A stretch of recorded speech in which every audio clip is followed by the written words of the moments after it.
Hey everyone, and welcome to today's fanfiction. Before we begin, I want to make sure that you know this is just part 1. It's quite long and it will end in a cliffhanger, a major one. So I'm going to need you to pay attention and write your comments as to how you want part 2 to go so I can incorporate different ideas and meld it all into one story that makes sense. So here's a fanfiction that, believe it or not, I've written for the last several years, and I had so many different ways that it could have gone until finally just choosing one and going with it. So today's story is one of those choices that I made. It's quite a hard fanfiction and something that you don't really know what the true ending would be. So as Doc Brown explained in Back to the Future, we can just see this as one splint off of the timeline with many other possibilities. Now in the Clone Wars, Ahsoka was framed by Barriss Offee for a crime that she never committed. Up until the last moments, the Jedi Order accused Ahsoka and turned their back on her, forcing her to stand trial. When Barriss was finally brought to justice at the last second,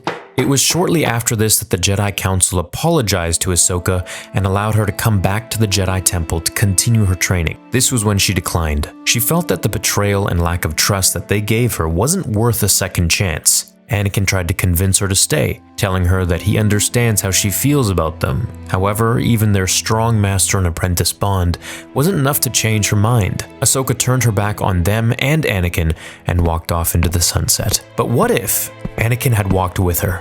What if he was so disgusted with the Jedi for how they treated her and came to his senses that they were just disillusioned pawns of the Republic and full-on walked out with her? I believe the galaxy would have been quite different. Now, as usual with fanfictions, there are many different paths that we can take. So in today's, let's follow this one. Anakin leaves Naboo with Padme. They both settle down while Padme continues her journey and job as a politician, and Anakin now is no longer a Jedi. He was allowed to keep his lightsaber, as he didn't leave the Jedi really in bad blood. He just grew distant from them for their choices. It was a difficult choice for him to make. Him and Obi-Wan still kept in touch. However, the war kept him busy. When Anakin told Padme about what he did, she was shocked. However, she understood that ultimately his allegiance was with Ahsoka after the way the Jedi treated her. He had been feeling distance from them for a while now since the death of his mother, and Ahsoka's near imprisonment was the final straw for him. Now, Padme and Anakin could be together publicly, and it wouldn't matter who saw, not anymore. Soon, everyone would know that Anakin Skywalker was in a relationship with the senator from Naboo. They would continue their lives, and the Jedi would continue to fight the Clone Wars. Now, it would be super difficult for Anakin to turn his back on Obi-Wan, but that's kind of the point of this. You know, what ifs have to go in a certain direction, otherwise they wouldn't be what ifs.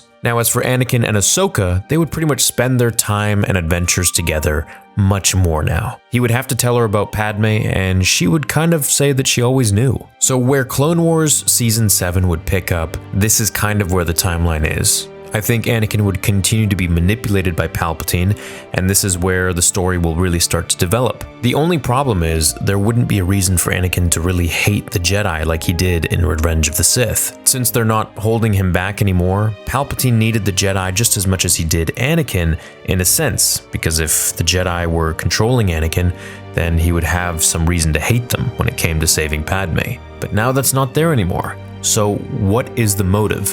How can Palpatine control Anakin? And that's really what we have to dive into. Anakin and Ahsoka would train together. They would learn the ways of the Force continuously, not just with the other Jedi or at the temple, but with themselves. And beyond that, Anakin would learn more from Palpatine. This is where Palps steps in. He would continue to play dumb with Anakin and pretend he didn't know the ways of the Force. However, he would still be that little fly in Anakin's ear, constantly pulling each puppet string. He'd tell Anakin about some Sith Lords that he would encourage Anakin to learn about, just like Darth Plagueis, piquing Skywalker's interests in broadening his understanding of the Force. Anakin would guard Padme on her more dangerous missions where he felt Dooku might be, and if she forbade him, he'd do it in secret, keeping a watchful eye on anyone trying to harm her. He wasn't with the Republic anymore, but he also wasn't with the Separatists. He remained a little more neutral now. Of course conflicted, as Obi-Wan and Rex and all them were still his friends, but he knew where their allegiance lay, and his was with Padme. So, naturally, Palpatine would hire Anakin as his personal bodyguard. He would pay Anakin handsomely and take good care of him and Padme. Leaving the Jedi Order allows Palpatine to get closer and closer to Anakin Anakin, as the void has now been created from a teacher perspective to fill Obi-Wan's shoes. They would take missions together, and over time, Palpatine would warp Anakin's mind into seeing his truth of the Force. Palpatine's view of the galaxy, that is, and how the Jedi have corrupted everything. It would be easier now to get to Anakin, however harder to make him turn on the Jedi. Now, it is my understanding that Anakin's destiny was to turn into Darth Vader, and thus setting his life into the trajectory that it went, turning the tide of the Republic into the Galactic Empire. I believe whatever life choice he makes, leaving the Order or not, he would still have those dreams of her, since it's the will of the Force to make him a masked machine, until Luke Skywalker shows up. However, for the sake of today's fanfiction and not to take the easy way out, we'll say Anakin never had those visions. Palpatine would have to find another way to turn Anakin to the dark side, which is easier than turning him against the Jedi. Palpatine would need to set up a plan that would frame Padme as a member of the Confederacy of Independent Systems in order to cause the Jedi to have a warrant for her arrest. Remember, Palpatine was very powerful both in the Force and politically. He would plant some documents and evidence on her, and perhaps have her visit some planets that could be seen as working with the Separatists in secret. All it would take would be to have the Jedi accuse her, and Anakin would hate them. Annie is quite easy to control, despite being the most powerful Jedi or most powerful Force user in the galaxy. Heck, the most powerful man in the galaxy. If you control what he loves, he will be at your mercy. He already had resentment towards the Jedi for not listening to his pleas about his mother needing help. And, well, now she's gone. So Palpatine would let some time pass, the events of the galaxy would unfold, and as Anakin was learning the ways of the dark side from the little bits of alluring knowledge that Palpatine would drop, Skywalker would discover much more, and before you knew it, his very outlook of the Force is quite skewed compared to what it was before. Ahsoka would take note of Anakin's altered vision, and their training would take a much more aggressive tone on his end. Without Anakin even noticing, he would already become Palpatine's apprentice. The final lesson was to have Padme accused by the Jedi for treason. Now, this can be done a number of ways. Palpatine is very manipulative and can have anyone plant anything on her. A loud knock on the door one evening at Padme's palace on Naboo, as Anakin would answer and feeling that something here wasn't right. He sees two Jedi with clone troopers at his door. They tell Anakin that Padme is to come for questioning before the Senate. He doesn't understand, and is told that she's been suspected of high treason and working with the Separatists and Dooku. Anakin says they're insane. That's not possible. As they move forwards to enter the palace, Skywalker reaches for his lightsaber as they stop. I won't allow you to do this. Whoa, Skywalker, our business is not with you. It's with the Senator. She must stand trial. As they continue to step forwards, Anakin sends them flying back with a push of the Force. His powers, they had grown so much in such a short time. He couldn't believe it. It must be from being away from the Jedi. They weren't holding him back anymore. He was better off without them. As the clones say, "Sorry, General Skywalker, orders only," they fire upon him, their blasters set to stun. As he ignites his lightsaber and deflects all blasts back at them, before he knew what he had done, the clones were on the ground unconscious as well, along with the Jedi, who were knocked out by the trees outside. Padme came running to him as she exclaimed in horror as to what had happened. "They were here to arrest you. They said you needed to appear before the Senate for high treason." Padme didn't understand and was shocked. Skywalker sent a holo message to Palpatine, who responded immediately by telling them to hide at one of his private and unknown homes. But before Anakin could leave, more Jedi and clones arrived. Apparently they had been waiting in orbit, as the Council knew that Skywalker might not let Padme go so easily. This time, Master Windu came with several of his own clones, the 187th Legion. As the LAAT touched down, he saw the unconscious Jedi and clones on the ground. "Skywalker, you and Amidala are under arrest. You're coming with us now." Anakin ignited his saber and walked towards Mace, watching the purple plasma breathe from Mace's golden hilt. The two Force users looked at one another. "I smell the dark side in you, young Skywalker." As Anakin's rage began to swell, he remembered all the times Windu tried to stop Anakin from saving his mother, even back to when he entered the temple as a little boy with Qui-Gon. He forbade Anakin from even being trained. "You sense the power that I was destined to reach, the power the Jedi never wanted me to have." As they swung at each other, they blocked every attack, matched in the Force as power versus experienced power fought. Padme looked to the sky as she saw more LAATs descending above. Spotlights put on Anakin and her as they aimed their turrets at him. A clone's voice yelled, "Drop your weapon, Master Skywalker. You're under arrest." Anakin was full of emotions. He couldn't let them take her. He wouldn't submit to the Jedi again. This is just what they did to Ahsoka. Maybe they were corrupt. Maybe something was going on.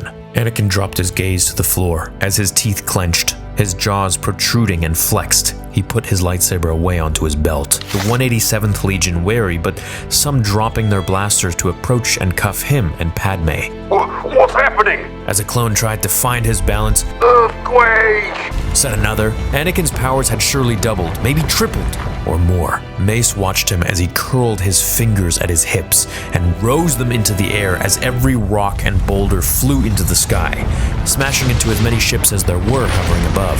LAATs falling like rain, exploding into the ground as fire and debris filled the air. All the clones ran for cover as Anakin finally sent many boulders directly at Mace, who sliced them all with his lightsaber. Anakin knew that he would, but by the time Mace was clear of the projectiles, Anakin and Padme had vanished, as Mace saw her ship blasting off into the sky and once reaching the stars, hitting hyperspace. Master Windu's face filled with patience as he settled his emotions. "Anakin, where are we going?" said Padme.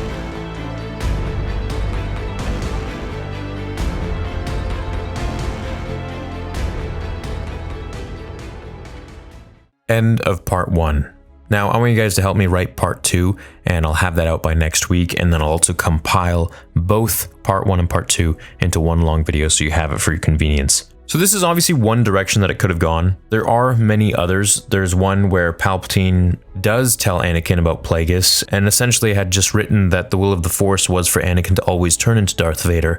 But honestly, that's just kind of a boring fan fiction. It just sort of leads back into where it was, just with Anakin not really being at the temple. So at least this is something new and fresh and different. However, the problem is Maul is still out there, Dooku is still out there, and he's working for Sidious. So how are we going to get him out of the picture, or maybe he'll be working with Palpatine? Right, so we have to remember that Anakin leaves before Revenge of the Sith, and then all of the events happen into Revenge of the Sith. So all the events with the Invisible Hand don't happen anymore where Grievous captures Palpatine, because Grievous already has Anakin. He doesn't need to do any of those things anymore. Now, Order 66 is still a possibility, and it is something that Palpatine will eventually use, but now he's just waiting for the right moment for Anakin to finally completely turn on the Jedi, and it seems like he has. So this is where you guys come in. Now, another option that I had was for Anakin to be Padme's bodyguard, and I felt like this was kind of annoying. There was just a little bit too much of Anakin and Padme, and while that's great, I feel like for each character to evolve, they kind of got to be on their own for a little bit and then meet up later, not always being stuck at each other's side. Now, there could have been some possibilities with them going off to different planets, and maybe Palpatine would set something up, and maybe Dooku would kill her or something. But then again, the motive to kill the Jedi wouldn't really be there. So what happens with Ahsoka now in this story? There's still a lot of unfinished things that I want to address, and I want to make it all tie in together nicely. So I want you guys to let me know, and that's where the fun is, where you can write your own fanfictions as well, and I'll take elements from each person's comment and evolve it and fuse it into something for all of us to enjoy. Hope you got a kick out of part 1. I'll see you all in the next one. Until then, remember, the Force will be with you always.